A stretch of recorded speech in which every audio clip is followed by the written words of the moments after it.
Estamos de volta com o Marco Zero, onde tudo começa. Voltamos então para este Marco Zero de sábado, 9 de setembro, e agora vamos falar sobre essa campanha importantíssima, necessária, fundamental, que precisa ser cada vez mais alargada entre a sociedade, para pessoas de todas as idades, que é a campanha Setembro Amarelo, um mês de prevenção ao suicídio.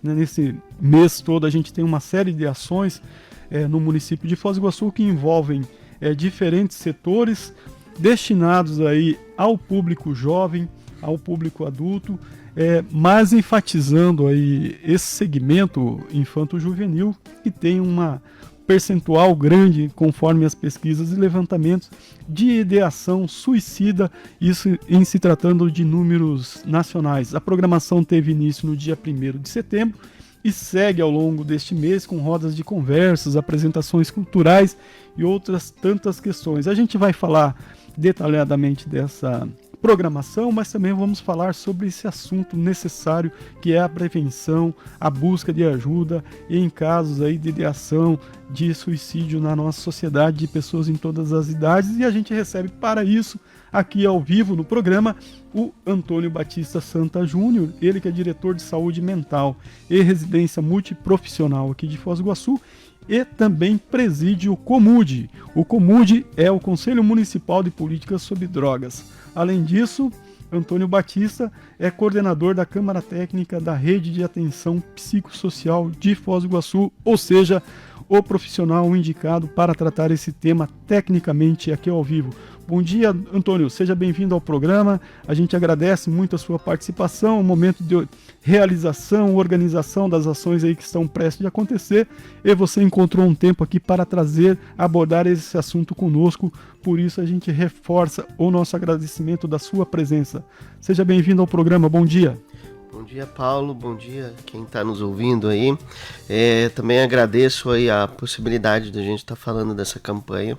Setembro Amarelo verdadeiramente é uma campanha muito importante para todo o Brasil, né? Ela passa a ser lei em 2014, mas os municípios tendem a demorar um pouquinho no seu start. Foz do Iguaçu, a partir de uma demanda real que a gente percebe a partir de 2017, a gente começa com essa campanha. Na época, ação, e hoje uma campanha. Esse ano, com a grata satisfação, eu trago para você que a campanha está sendo realizada no formato trinacional. Então a gente tem aí a participação também do Paraguai e da Argentina nos seus respectivos municípios, né? Muito importante. Vamos falar já dessa ação aí coordenada e integrada entre os 3 países, nas cidades da fronteira aqui. Mas antes, Antônio, eu te pergunto, a campanha desse ano pretende, com todas as ações programadas, pretende atingir quantas pessoas e qual a faixa etária? Perfeito. Olha, essa campanha ela tem uma especificidade maior para a infância e juventude, por conta de ter surgido nessa demanda no CAPS infantil com um aumento significativo de pacientes com risco para suicídio. Se começou a fazer rodas de conversa, que é a base dessa campanha, nas escolas, nos colégios estaduais, junto com uma parceria aí da Câmara Técnica e Núcleo Regional. Então o foco é trabalhar com os adolescentes.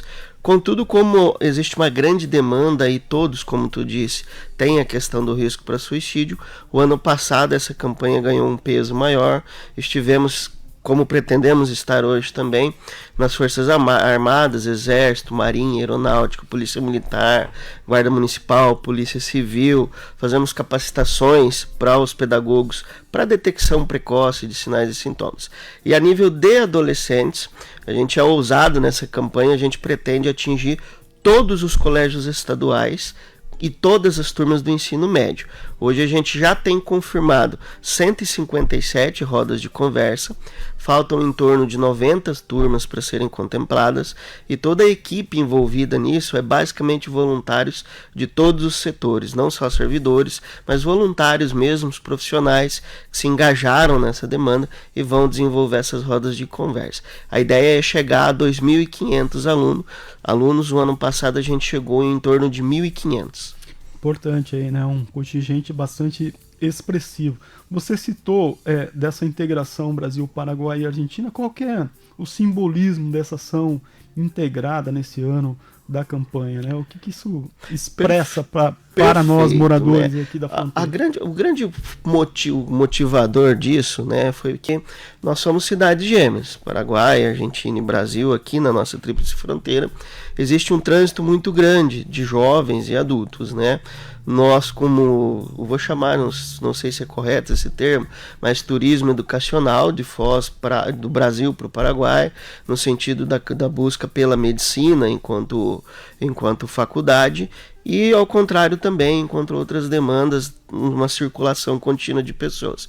E hoje existe um número bem significativo de pessoas, brasiguaios, argentinos, que acabam estando no Brasil e apresentando sinais de risco, acessando um serviço com pensamento de suicídio. Tratando isso no GT de Saúde Itaipu, que é também uma Câmara Técnica de Saúde, a gente entendeu pertinente os 3 países alinharem tanto a campanha como o manejo e como acessar os serviços nos 3 países, para que nossos estudantes brasileiros que estão no Paraguai saibam o que acessar, quando acessar, igualmente na Argentina, e vice-versa também, para que os nossos paraguaios e argentinos que estão no país acessem os serviços de urgência e emergência quando necessário. Ô, Antônio, eu te pergunto, a gente sabe das dificuldades, das limitações, você mesmo expõe aqui, o trabalho é feito muito por força da participação voluntária, mas nas ações desse ano, vocês preveem alguma iniciativa junto a jovens indígenas? A gente percebe que é um problema bastante sério aqui na nossa região, e que também a nossa região é um lugar de trânsito, né, dessa população jovem indígena. Tem alguma coisa programada para esse segmento? Não, infelizmente, especificamente para o jovem indígena, a gente não conseguiu contemplar ainda, justamente pelo número de pessoas. A gente acaba acessando parcialmente alguns deles por conta do Colégio Agrícola, né?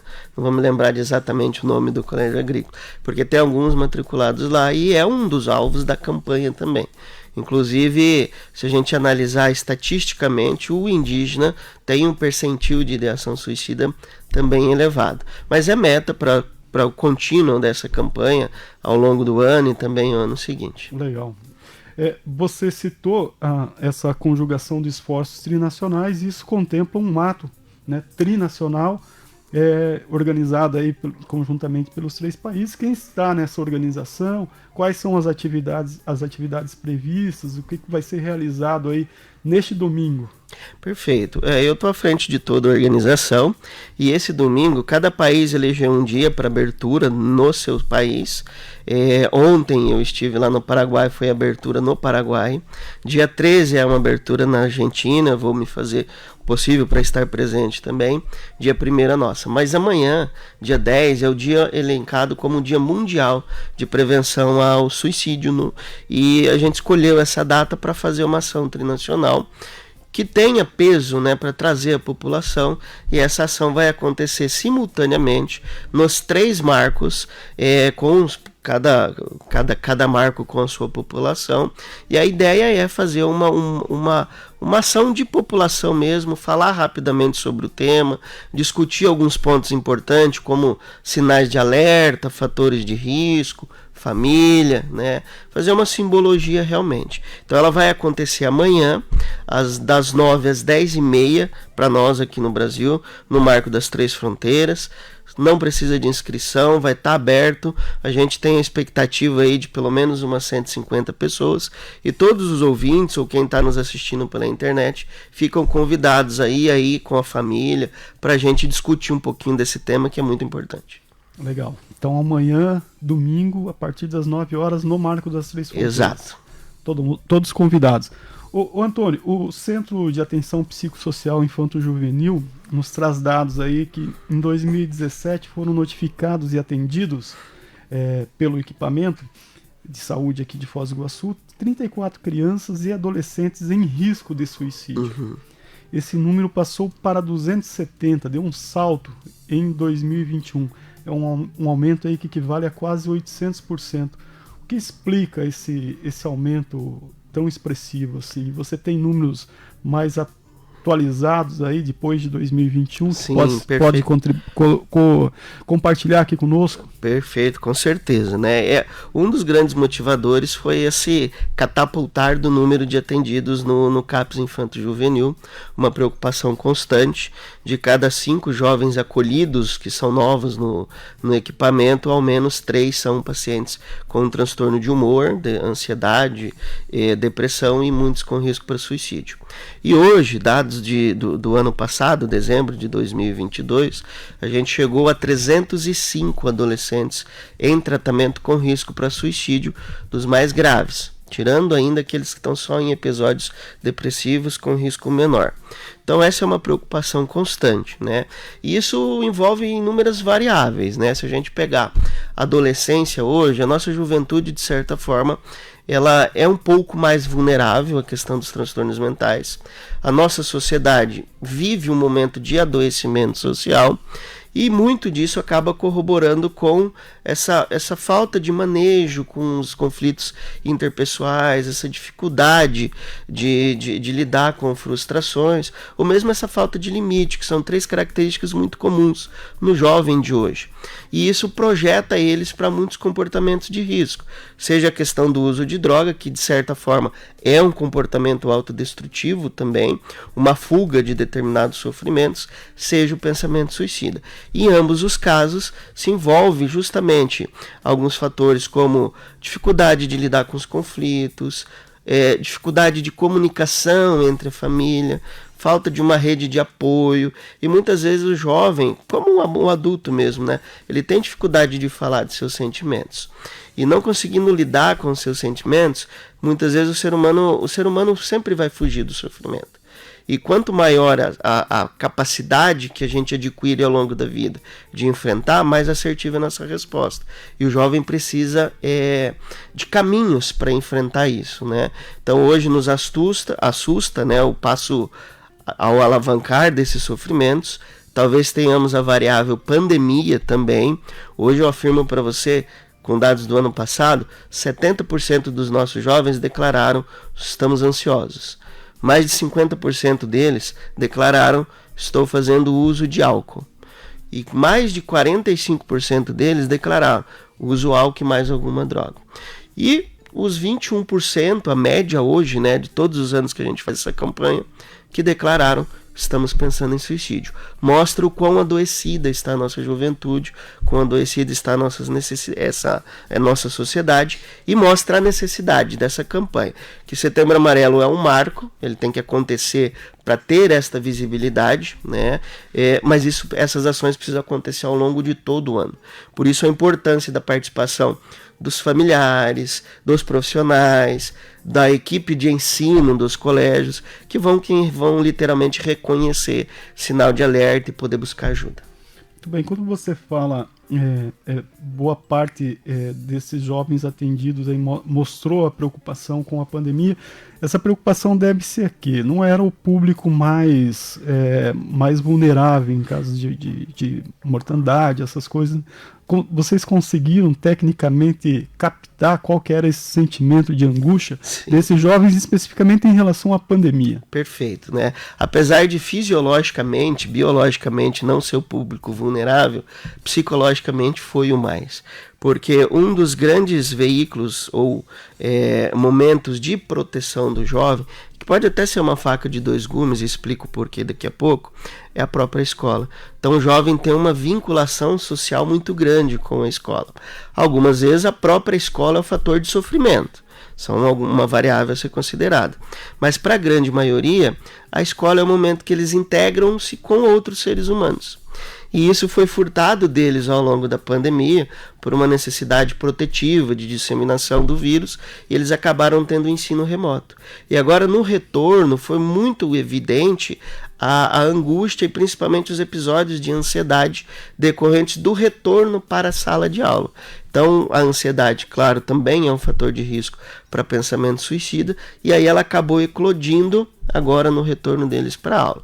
Em verdade, a pandemia acabou que, de certa forma, ela pode não só ter influenciado diretamente, mas ela também tirou o véu de muitas coisas que a gente acabava não tendo ciência, né? Principalmente dessa dificuldade do jovem lidar com os conflitos, de estar próximo da família. A gente percebeu, inclusive, o número de violência doméstica ao longo da pandemia. Então, isso é um sinal de alerta também para o conceito, né, para a organização familiar que a gente tem hoje na sociedade.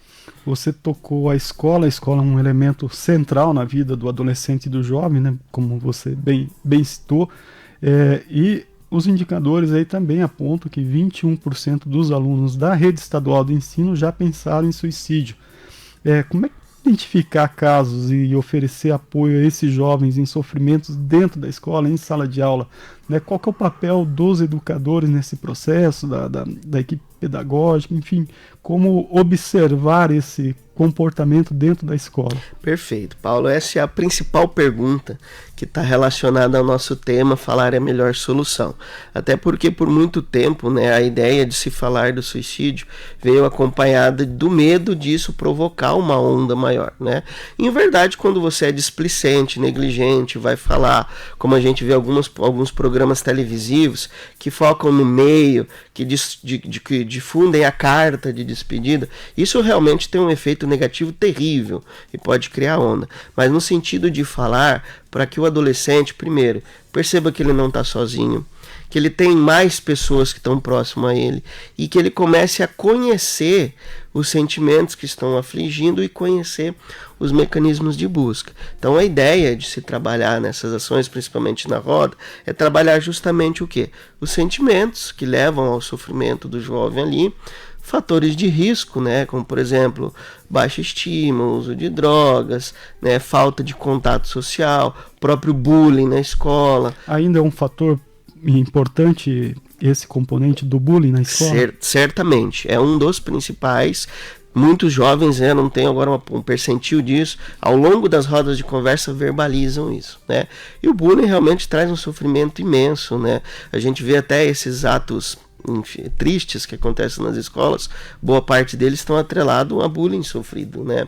Então, ao mesmo passo que a escola tem esse caráter imperativo de socialização, às vezes ela acaba atuando como um fator de risco também. Aí é onde que entra a tua pergunta. É muito importante, tanto para a família como para a educação, para o profissional, reconhecer que o jovem não está bem. Reconhecer como? Através de sinais de alerta. Uma mudança de comportamento brusco, um isolamento, um adolescente vestindo capuz, manga longa, no verão de Foz do Iguaçu, né? Um adolescente que está quieto ou que está tentando se esconder, que tem episódios de choro, né?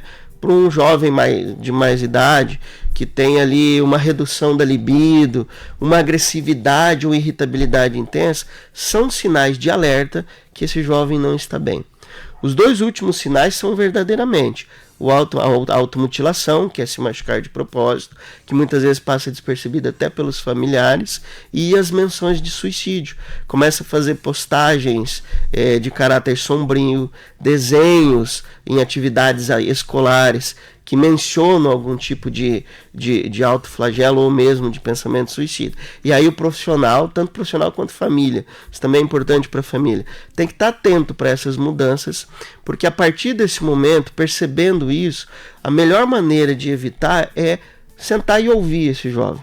Conversar de forma aberta, franca, sem julgamento, tentando acolher este sofrimento e poder aliviar um pouco, poder direcionar um pouco esse tratamento. Se for necessário, claro, encaminhando para os equipamentos de referência, seja uma unidade de saúde, seja o próprio equipamento específico, que é o Centro de Atenção Psicossocial. Isolamento dentro de casa, no quarto, atrás do celular, isso tem alguma implicação? Exato. Falando para os pais, principalmente, né, hoje uma grande dificuldade para os pais é o contato próximo com os seus filhos. A gente acaba no nosso dia a dia perdendo, né, pela correria do dia, saio cedo, volto tarde, a gente meio que terceiriza, né, o cuidado principalmente para as mídias digitais. Mas muitas vezes esse isolamento dentro de casa, essa falta de contato com o familiar, estar fechado no seu quarto, estar o dia todo no celular, a gente sabe que isso já gera um efeito negativo, mas também já pode ser um sinal de que esse jovem não está bem. Só dando um exemplo rápido aqui, a gente acolheu uma vez um familiar e o pai estava bastante desorganizado porque reconheceu através de uma vizinha que a filha estava pensando em cometer suicídio. Então a gente acolheu esse pai, conversamos com ele, estava realmente fragilizado, e ao conversar com a filha, a realidade que de muitos casos veio à tona. Essa menina pensava em suicídio há mais de 1 ano. Ela estava se cortando há mais de 6 meses. E nem pai, nem mãe, nem vó, nem irmão que moravam juntos perceberam o sofrimento dessa menina. Então, para os familiares, o principal é olhar para os seus próximos, né? Olhar para sua esposa, olhar para o seu esposo, olhar para os seus filhos, estarem com um tempo de qualidade com eles, né? E muitas vezes esse tempo de qualidade tem a necessidade de escolher afastar um pouco as mídias digitais e viver realmente aqueles momentos com essas pessoas, para se criar memórias positivas. Memórias positivas é muitas vezes a base de um pensamento positivo e muitas vezes da própria saúde mental. Legal. O Antônio, você frisou aí a importância que vocês têm dado às rodas de conversas nas escolas. E conta pra gente um pouco como é que é o funcionamento dessas rodas, como é que é a dinâmica dentro de sala de aula. Legal. Essas rodas de conversa geralmente são direcionadas a uma turma ou, quando turmas pequenas, 2, né? Nós vamos em 2 profissionais, na maioria delas. Um dos profissionais com know-how de rodas de conversa, um segundo para o apoio. Então a gente abre, cada profissional tem um manejo, claro, mas a gente tem um escopo básico do que precisa ser trabalhado, né? E o trabalho principalmente é fatores de risco, fatores de proteção, sinais de alerta e como buscar ajuda. E aí, claro, a gente mergulha muitas vezes, de acordo com a demanda que os jovens trazem, nos sofrimentos que ali aparecem. Então, se fala do bullying, a gente aborda, se fala da exposição em mídia, a gente aborda, né? Então, isso tudo, a roda de conversa ela é bem aberta. Então, a gente starta o tema e a própria participação dos jovens, ela vai alimentando essa roda de conversa. E o legal, a grande pegada da roda de conversa é que a gente reconhece que o jovem quer falar sobre isso. O jovem quer escutar de uma pessoa sobre esse tema porque ele está reconhecendo. É muito comum a gente ver sinais de carinho entre os colegas de turma, né? Então eu estou fazendo roda de conversa, eu vou à ponta também, faço as rodas de conversa. Então você vê uma amiga passando a mão na cabeça da colega, né, segurando na mão, alguns com os olhos mareados, e às vezes até a gente precisa fazer uma escuta imediata, individual, após a roda de conversa, para aqueles que apresentam sinais de alerta mais intensos. Uma que me marcou bastante, por exemplo, foi até uma das primeiras, o Arnaldo Busato. A gente fez uma roda de conversa com 40 e poucos alunos. Turma grande. Turma grande.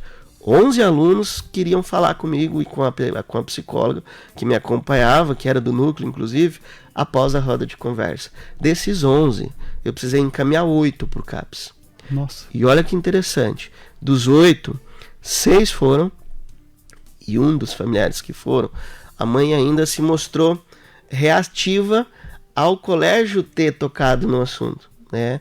E a gente identificou na própria mãe um sofrimento e um risco para suicídio. Então essas rodas de conversa, além de falar sobre o tema, faz com que a gente reconheça casos que estão acontecendo e que ainda não chegaram. E aí a principal meta é justamente isso, para que eu não seja surpreendido por um suicídio de um jovem que nem sequer buscou um atendimento, por não conhecer, saber da rede, por não saber onde que poderia buscar a ruta.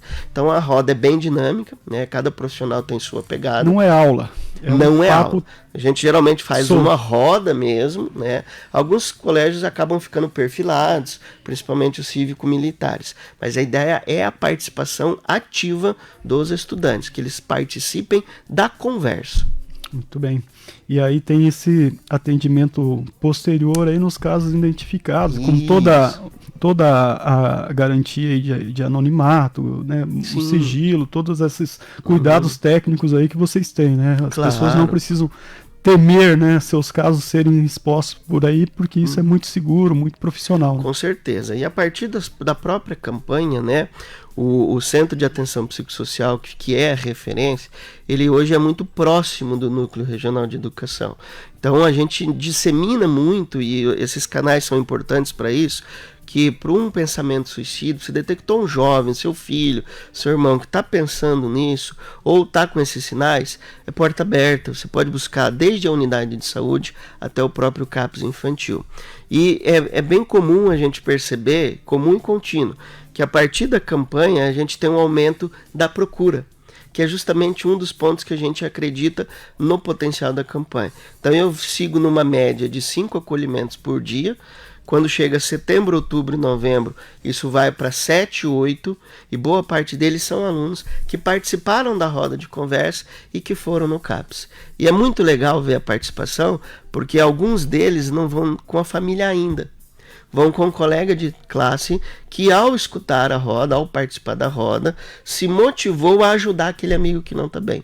E aí vão os dois. E aí a gente começa a fazer toda a parte de tratamento, a parte de terapêutica. O ano passado, inclusive, eu precisei de um reforço médico e a gente precisou fazer multirão de psiquiatria para atender o contínuo de gente que começou a apresentar demanda de atendimento por conta das rodas de conversa. Esse ano a gente já tem, né, um aumento de acolhimento. Se precisar, a gente já tem ali a retaguarda dos profissionais para fazer esse mutirão, porque realmente é um momento ímpar e que, se a gente der um start adequado ao tratamento, a gente vai conseguir ajudar. E assim, a campanha, né, eu costumo falar isso todos os anos, desde 2018, eu estou sempre à frente, é que se ao longo de toda essa jornada, falando com mais de 1.500 alunos, com mais de 60 turmas, né, a gente conseguir evitar que um jovem cometa suicídio, eu já me daria por satisfeito. Mas a gente sabe que o potencial de falar sobre isso, tratar esse tema, vai muito além disso, principalmente pelos resultados que a gente tem visto de busca pelo tratamento. Interessante, importante falar sobre isso, como você frisou aí o ano inteiro, né? Mas dentro da programação, Antônio, vocês guardaram aí 2 datas importantes, que serão no dia 15 de setembro, semana que vem agora, o dia D nas unidades básicas de saúde, ou seja, pertinho de casa, nas próprias comunidades, e depois, um pouco mais para frente, no dia 29 também de setembro, já quase encerrando a programação. Na verdade, a campanha se encerra com esse evento na UniOeste, correto? O que cada uma dessas datas vai oferecer para a comunidade? Perfeito. No dia 15, todas as unidades de saúde do município... As 29 unidades em toda a cidade. De toda a cidade, mais os equipamentos de saúde mental, os 3 CAPs, o CER4 e o ambulatório, estarão fazendo algum tipo de roda de conversa, de ação em alusão ao Setembro Amarelo, né? Então vai trabalhar com os profissionais, vai trabalhar com a população, todas as unidades simultaneamente nesse dia, por isso a gente batizou de dia D o ano passado, né? Vão fazer alguma manifestação alusiva a isso, conversar, fazer uma roda de conversa, uma apresentação, uma palestra, cada uma no seu escopo de trabalho, mas todas, sem exceção, fazendo uma alusão à prevenção do suicídio, porque até o próprio profissional de saúde, alguns colegas, tem, né, esse sofrimento e tem risco, né? A gente tem colegas da saúde que estão em risco, viveram pesadelos terríveis ao longo da pandemia. Foram muitos exigidos, né, dentro da pandemia. Foram extremamente exigidos e exauridos, vou te falar a verdade, sabe? Foram no limite, né? Eu escutei colegas enfermeiros que desabaram numa roda de conversa. A gente fez, por exemplo, com o SAMU ano passado, e não é nem colega, é amiga minha, enfermeira, muito forte, na roda de conversa desabou, falou: olha, eu não aguento mais ver o que está acontecendo na pandemia, né? Não vou entrar no mérito aqui, porque realmente foi um momento triste, claro, mas a gente precisa. E aí no dia 15 é esse grande marco. No dia 29 é o encerramento, onde a gente vai trazer as experiências dos profissionais que participaram, vai fazer o fechamento na UniOeste com uma palavra agora no sentido de qualidade de vida, busca de evitar, né, que a gente evolua para esse sofrimento, e vai trazer aí fala de boa parte dos profissionais que estiveram presentes. Novamente com o convite aí trinacional para que as experiências do Paraguai e Argentina sejam publicizadas, porque a gente escolheu, né, fechar também a campanha, não só começar? Porque a ideia, né, do Setembro Amarelo, desde que começou lá atrás em Foz do Iguaçu, e eu me orgulho muito disso, Foz do Iguaçu é precursora, é a maior campanha do Paraná hoje em dia em relação ao Setembro Amarelo, ao menos da nossa regional de saúde e de educação, e agora a gente quer que isso migre para todos os outros municípios da nossa cidade. No dia 1º eu já tinha outros municípios participando, no dia 29 também estão presentes, para a gente mostrar tudo o que aconteceu e mostrar que é possível cada município trabalhar nesse formato também, para que a gente tenha no mês um movimento extremamente grande, forte, robusto, de alusão à prevenção do suicídio, e que ele ecoe ao longo de todo o ano, com ações preventivas ao longo de todo o ano também. Legal, e é exatamente sobre isso que eu te peço para fechar a nossa entrevista aqui. Você frisou muito bem que o Setembro Amarelo é esse marco importante, que a campanha acontece, mas as ações precisam ser durante todo o ano. E fora da campanha, ou mesmo durante esse mês aí da campanha, como que as pessoas podem buscar ajuda no município? Quais são os canais aí mais efetivos para um familiar que ouviu a sua entrevista e detectou em casa essa ideação por suicídio por parte de algum familiar, principalmente o jovem, dentro da escola, enfim, um vizinho, né? Muitas vezes, como você trouxe um caso aqui, na vizinhança se conhece mais uma questão dentro de casa que os próprios familiares, enfim, essa pessoa que precisa de uma ajuda para ela ou para outra, como localiza o serviço de vocês de maneira mais fácil e direta? Perfeito. O primeiro contato sempre da população pode ser a unidade de saúde, pela proximidade da sua residência. Então você pode ir até a unidade de saúde, conversar com um profissional técnico e verbalizar sobre o seu sofrimento ou terceiro, que eles vão fazer um acolhimento, vão estratificar o risco, às vezes já iniciar ali algum tipo de tratamento, ou se for um pouco mais grave, referenciar. Também pode procurar, enquanto adolescente, diretamente o CAPS Infanto Juvenil, lá no Jardim Guarapuava, Avenida João Roller 580, porta aberta de segunda a sexta, né, das 8h30 até as 3h30 da tarde, pode procurar. Na segunda e na quinta, o equipamento tem uma dificuldade no período da manhã, pelo número volumoso de atendimentos. Então, se chegar nesse horário de 8h30 até meio-dia, mais ou menos, talvez espere um pouco mais. Mas nos outros dias, das 8h30 às 15h30, chegou, já vai fazer o acolhimento. Se é adulto, mesma coisa, o CAPS adulto, que fica na Lamartine Babo, não vou lembrar o número agora, fica atrás ali da Panorama, mesma coisa, porta aberta de segunda a sexta, das 8h30 às 15h30. É só buscar o equipamento que já vai ser conduzido. Caso esteja num final de semana e apresente-se lá uma demanda que não seja urgente, mas está em sofrimento, qualquer pessoa pode ligar também para o CVV, que é o Centro de Valorização da Vida, um canal aberto, nacional e que tem sede em Foz do Iguaçu também, através do número 188, que vai ser acolhido através desse contato telefônico, ouvir um pouco, né, conseguir dividir um pouco esse sofrimento e também, de repente, ajudar a startar esse tratamento. Ou se é um evento mais agudo, né, se a pessoa já está no limite ali, está num comportamento de risco, por exemplo aqui um surto, vamos dizer, ela também pode acionar o SAMU através do 192 e o SAMU vai regular diretamente para o hospital municipal. Legal. Antônio, a gente agradece muito os seus esclarecimentos e orientações e parabeniza aí em seu nome toda essa equipe que está envolvida em fazer cada vez maior essa campanha do Setembro Amarelo, para tratar, né, de um tema tão complexo e necessário que a gente precisa dar cada vez mais visibilidade, conscientização e também, claro, ajuda e apoio a quem precisa. Obrigado pela sua participação. Agradeço também, Paulo, o convite de estar podendo compartilhar um pouquinho aqui na Rádio Clube. É sempre importante esses espaços de divulgação. Muito obrigado. Legal, bom dia. Marco Zero, onde tudo começa.